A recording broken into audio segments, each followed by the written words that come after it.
Isang hindi pangkaraniwang pangyayari mga tol ang naganap nang bigla na lamang daw at walang pasabi-sabi na biglang tinawagan ni Xi Jinping si US President Donald Trump. Ano kaya ang kanyang sinabi? Yan ang ating pag-uusapan ngayon mga tol. Samahan ninyo ako. I'm just a young nigga chillin' on it. First time I seen ice was a Alright, magandang araw sa inyong lahat. Welcome ulit sa ating bagong video, reaction, review, commentary, opinion, criticism at kung ano-ano pa. So isang balita mula rito sa first post. Ito'y 3 days ago na, no? Pero ang sabi rito mga tol, very unusual itong pangyayaring ito mga tol, na ang presidente ng China walang kahit na anong pasabi, bigla na lamang daw tumawag sa US President, no? Ano kaya ang kanilang pinag-usapan mga kapatid? Alamin natin dito sa ating panonoorin mula rito sa first post. Pero bago yan, syempre huwag nyo kalimutan mag-subscribe. Click nyo na rin ang notification bell para ma-notify kayo pag may mga bago tayong reaction video tulad nito. Alright, so wag na natin patagalin pa. Panoorin na natin to mga tol. Bigla na lamang daw at walang pasabi tumawag si Xi Jinping kay Trump. Meanwhile, China has opened another front with the United States. Xi Jinping is testing Donald Trump. Yesterday, he called the American president without any prior warning. Yun nga. And this rarely happens. Usually, it is the United States which initiates contact. This time, Beijing made the first move. Although China's foreign ministry has denied it, there are multiple reports that confirm that it was the Chinese side that initiated the call. And that makes it the first such outreach in over 2 decades. So sabi rito, China initiated a rare call. Kasi kadalasan daw nangyayari, Amerika ang tumatawag. Pero this time, China ang unang tumawag. The last time something like this happened was in 2001. Tagal na. The year 2001. Back then, it was Chinese President Jiang Zemin and US President George H.W. Bush. This was right after the 9/11 attacks. Terrorists had struck the World Trade Center in New York, so Beijing reached out to Washington. And even then, Chinese President Jiang did not call his American counterpart. He sent a condolence message by telegram. In that context, yesterday's call stands out. A Chinese president calling the American president. And what was the call about? Well, Trump was quick to share the details. He issued a statement on his social media platform, Truth Social. He called the phone call, and I'm quoting, very good. Trump said that he discussed many topics with Xi, from the war in Ukraine to the fentanyl crisis and the trade of soybeans. They talked about all of it. Trump also announced his visit to China. He said he'll go to Beijing in April next year. And he made it sound like a routine call, like a polite check-in. But China's statement paints a very different picture. Because Trump left out 2 key points from his statement, Taiwan and Japan. Trump did not mention it. China did. Oh, so may kinalaman ito sa pagitan ng Japan at saka ng Taiwan. Kasi ito yung mainit na issue ngayon mga tol eh. Dito nga nagkakaroon ng mainit na sitwasyon ngayon sa pagitan ng China at saka ng Japan. Lalo na ngayon mga kapatid, ilang beses na nagbibigay ng warning etong China rito sa Japan at pinapabawi ng China itong mga pahayag ng Prime Minister ng Japan. Tapos, instead na bawiin mga tol, ang ginawa ng Japan is nag-announce pa sila na magde-deploy sila ng mga missile sa islang malapit dito sa Taiwan na lalong ikinainis nitong China. On both fronts, Taiwan and Japan, China has issued pointed messages to the United States.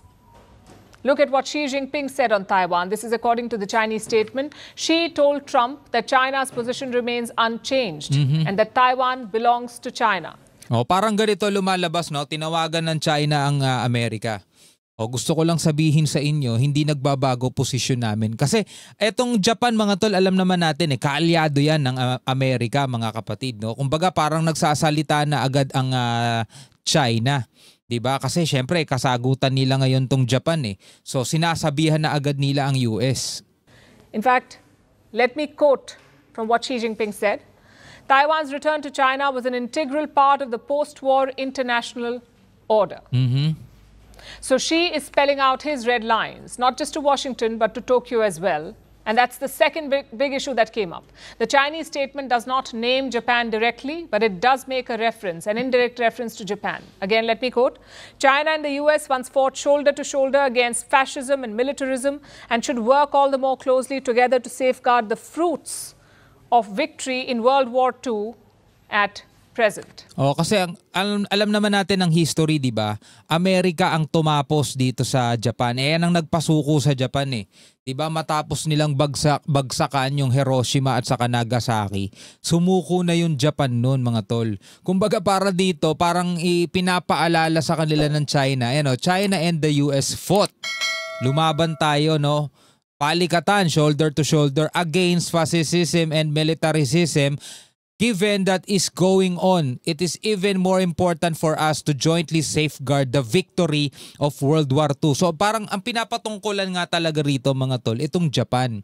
Kasi nung World War II, 'di ba, magkalaban din 'to eh, Japan saka Amerika. In fact nga, 'di ba, sabi ko nga kanina, Amerika yung parang pinakatumapos diyan.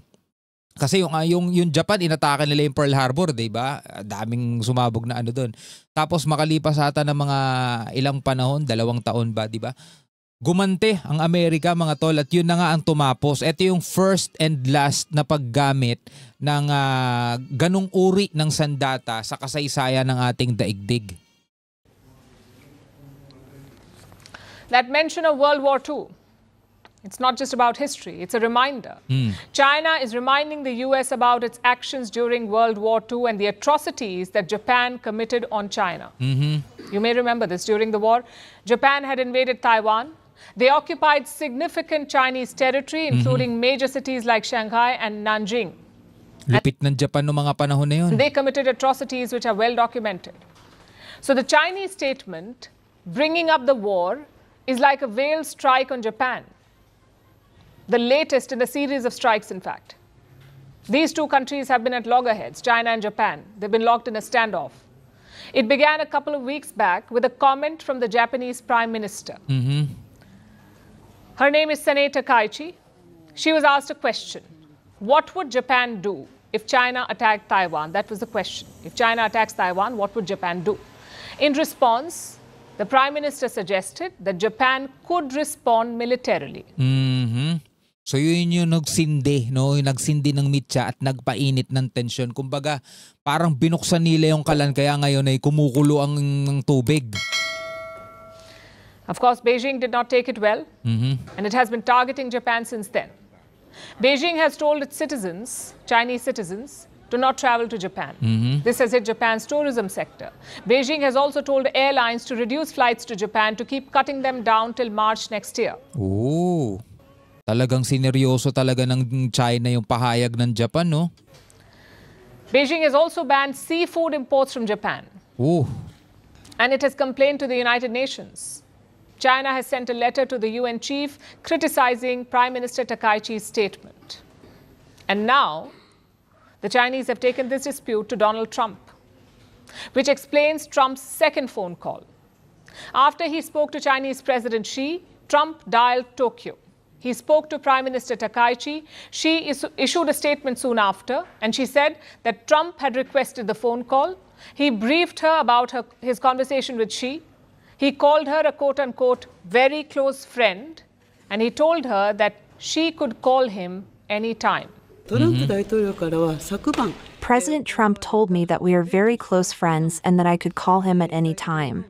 Regarding the content of our talks, as it is related to diplomatic exchanges, I would like to refrain from disclosing details. So, baga parang sinasabi sa kanya ni Trump, alam mo, Sanae Takaichi, magkaibigan kami ni Xi Jinping.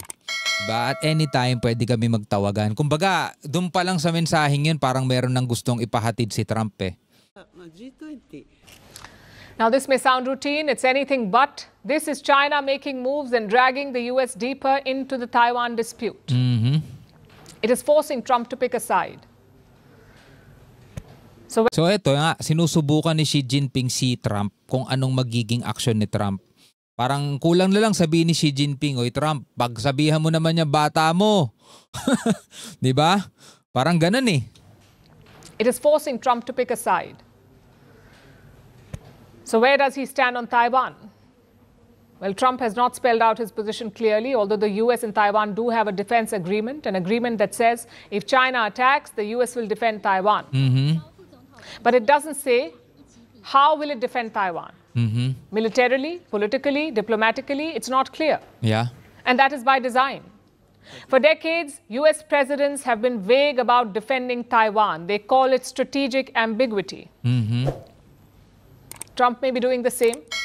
He has shown little interest in a direct military role, but he hasn't cut Taiwan off either. The US still sells weapons to Taiwan, and this is what China wants to stop. Etong dalawang to, parang nagpa-plastikan lang din itong dalawang to. Yan, yan dalawang mamang naglalakad na yan. So will Donald Trump oblige? Because stepping back now will have consequences, both for the US and for President Trump. It could damage US credibility in the region, or whatever is left of it. It could damage the credibility, especially with allies like Japan. More importantly for Trump, it could hurt his defense deals. So can he ignore China? Well, that comes with its own set of risks, including jeopardizing his trade truce with China. As things stand, Donald Trump is caught between a rock and a hard place. His own policy of using tariffs to build pressure has narrowed his room to maneuver. The tariffs made a lot of splash when they were announced, but now they've become a liability for Trump, and he finds himself boxed in. Ngayon, ano kaya ang gagawin ni Trump? Diba? Yan ang question. Kasi lagi sinasabi ni Trump, ipagtatanggol niya rin ang Taiwan kapag inatake ng China. Yun nga lang, hindi malinaw kung sa anong paraan. Sabi nga kanina rito, through military ba? Political? Diba? O kung ano man ang gagawin niyang pagtatanggol. Pero eto yung kakaiba ngayon, diba? Si Xi Jinping o China ang nag-initiate ng first call para dito sa usaping ito. Talagang sineryoso nila ng matindi etong pahayag na to ng Japan. Na tila ba medyo may kakaibang puwersa kasi itong Japan di ba? In history mga tol, talagang naging malupit itong Hapon sa kanilang mga ginawang pagsakop. Kahit dito sa Pilipinas mga tol, kung aalalahanin ninyo, naging malupit ang mga Hapon dito sa ating bansa. Diba? Kasama yan sa history, marami silang mga pinahirapan, mga comfort women, comfort gay, diba? Ang dami, naging malupit sila. Kaya ganun katindi mga tol ang reaksyon ng China dito sa pahayag ng Japanese Prime Minister. So ngayon, ano kaya ang mga susunod na mangyayari?